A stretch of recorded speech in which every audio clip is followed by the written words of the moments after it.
Have you ever wondered what horrors might lurk behind the bright golden arches?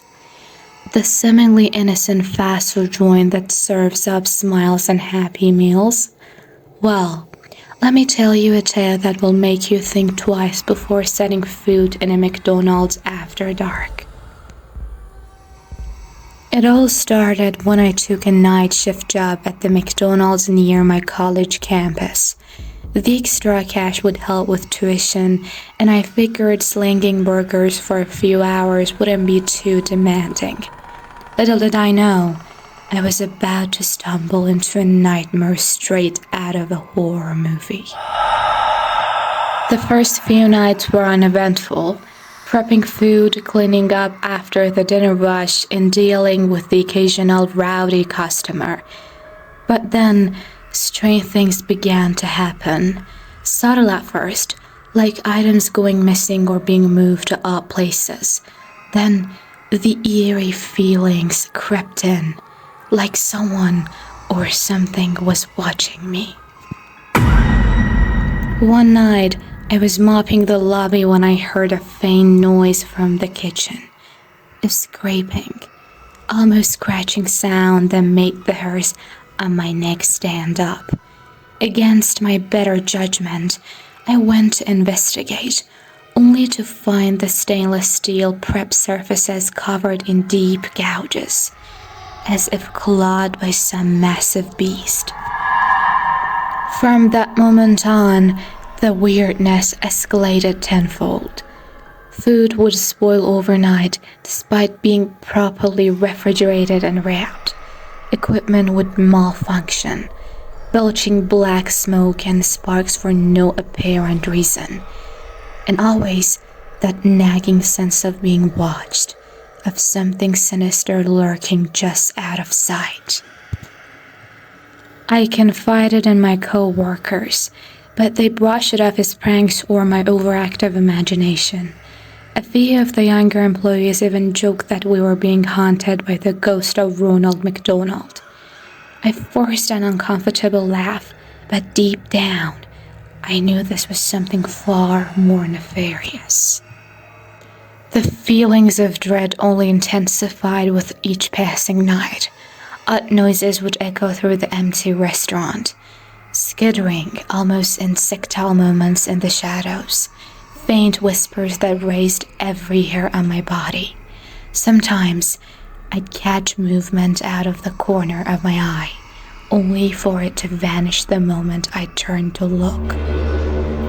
To make matters worse, I started having disturbing dreams or visions while on the job. Twisted, inhuman faces leering at me from the frozen meat and boxes of burger patties. Those same bulging eyes and grimacing mouth seeming to appear in the sizzling grill marks of the food itself.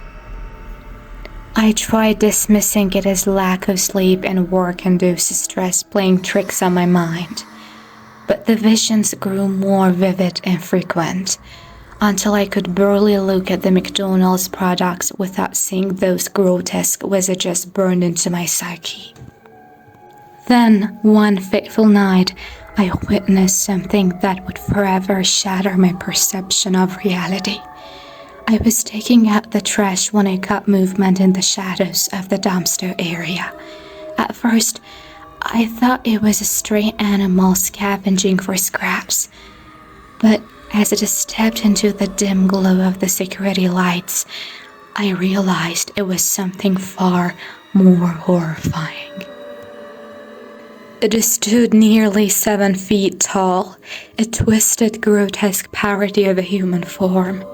Its limbs were elongated and bent at unnatural angles, with the spindly fingers that ended in wicked-looking claws.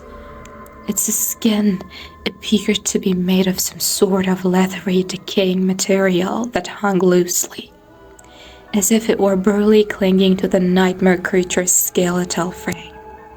But worst of all were the faces, dozens of them, protruding from its body like grotesque tumors. Their mouths were frozen in rictus grins or horrific screams, eyes bulging widely in a mask of sheer terror. As the abomination lumbered towards me, I caught the unmistakable stench of rotting meat and charred flesh. I must have blacked out from sheer terror because the next thing I knew, I was lying on the ground, my uniform drenched in a cold sweat. Had it been a nightmare? A psychotic break? I didn't know, but I was sticking around to find out. I ran back inside, moving mechanically as I clocked out and grabbed my things. My manager called after me, demanding to know what was going on, but I didn't so much as look back. I simply fled into the night, not stopping until I was safely locked in my apartment with every light blazing. In the days and weeks that followed, I became a shell of my former self. Plagued by night terrors and crippling anxiety, I could barely function.